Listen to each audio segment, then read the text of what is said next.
Ұстаздық ұлы құрмет, себебі ұрпақты ұстаз тәрбиелейді. Болашақтың басшысын да, ғалымын да, данасын да тәрбиелейтін ұстаз деп Бауыржан Момышұлы атамыз айтып кеткендей, бүгінгі студент ертеңгі инженер, бүгінгі зертханалық жұмыс ертеңгі өндірістік шешім, бүгінгі сабақ ертеңгі технология. Сондықтан техникалық білім беру жүйесіндегі әр сабақ болашаққа салынған инвестиция. Әр оқытушы тек білім беруші ғана емес, болашақ маман тәрбиелеуші тұлға.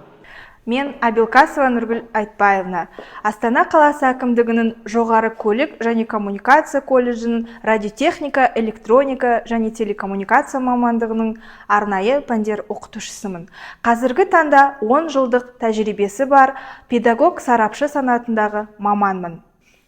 Радиотехника, электроника және телекоммуникация саласы цифрлық экономиканың негізгі қозғаушыларының бірі.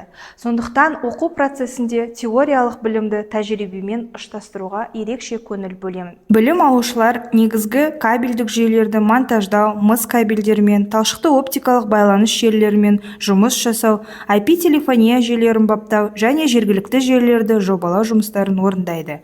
Cisco Packet Tracer, Multisim, Xlab бағдарламалары арқылы студенттер нақты өндірістік тапсырмаларды модельдеп, кәсіби дағдыларын жетілдіреді.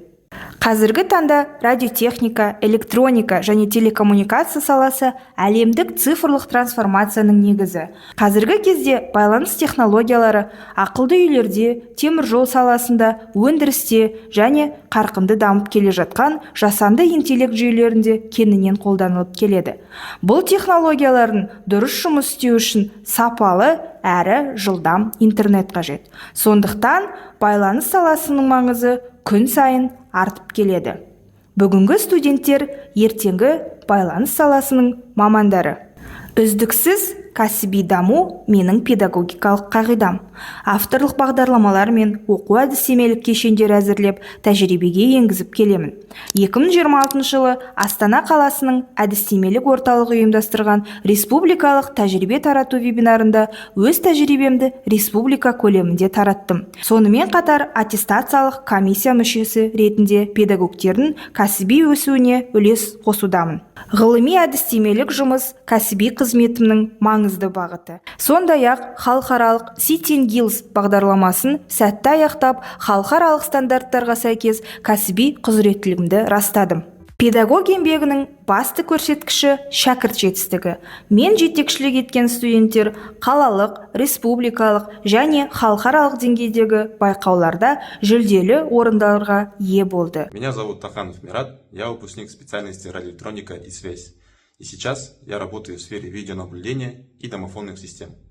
За год обучения в колледже я получил не только теоретические знания, но и практические навыки по монтажу и настройке телекоммуникационного оборудования. Бұл жетістіктер білім берудегі тиімді әдістердің нақты нәтижесі деп білемін. Кәсіби қызметім республикалық және халықаралық деңгейде жоғары бағаланып келеді.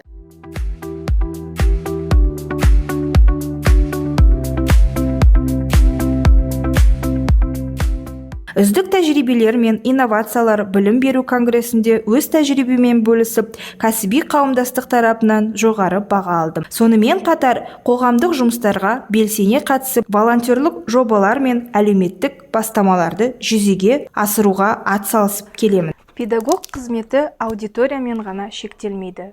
Мен топ жетекшісі ретінде студенттердің кәсіби қалыптасуымен қатар азаматтық жауапкершілігі жоғары тұлға болып тәрбиеленуіне ерекше көңіл бөлемін. Сонымен қатар, колледждегі жас педагогтердің кәсіби бейімделуіне қолдау көрсету мақсатында тәлімгерлік қызмет атқарамын. Тәлімгер ретінде жас мамандармен тәжірибе алмасып, оқу әдістемелік құжаттарды әзірлеу, заманауи сабақ жоспарларын құру, цифрлық технологияларды қолдану және кәсіби құзыреттіліктерін дамыту бағытында жүйелі жұмыстар жүргіземін. Менің ұстанымым тәжірибе бөліскен сайын көбейеді. Мен үшін әр марапат жауапкершілік, әр жетістік жаңа белес, әр студенттің табысы ең үлкен марапат. Өйткені бүгінгі студент ертеңгі инженер, ертеңгі жаңашыл маман, ертеңгі Қазақстанның болашағы. Мен Абилкасова Нұргүл Айтбаевна білім мен тәжірибені ұштастыра отырып, сапалы техникалық білім беру жолында еңбек етуімді жалғастыра беремін.